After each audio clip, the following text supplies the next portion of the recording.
faharoapolo taonan'ny fiangonana Kenya zany ity androany ity. Ny fiangonana Kenya io zany no fiangonana zanam-piangonana voalohany niorina tao aorianan'ny fiorenan'ilay fikambanana. Fa mazava azy zany fa tamin'ny taona 1997 zany niorenan'ilay fiangonana.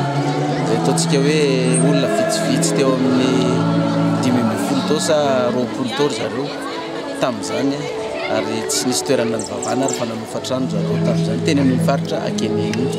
Dia 20 taona zany izao dia makalaza zay 20 taona zany. Mahakasika ny fandarina androany mety karazana zavatra ohatrany ahoana no hita? Ny maraina moa zany dia mazava azy ny havatra sy ny fampaherezana amin'ny tenin'Andriamanitra, fa ny hariva zany dia fety be no atao eto ny alalan'ireo antokom-piran'ny fiangonana izay makalaza ny faharoapolo taona dia nanasana ireo antokom-pira malaza ato amin'ny fiangonana apokalipsika.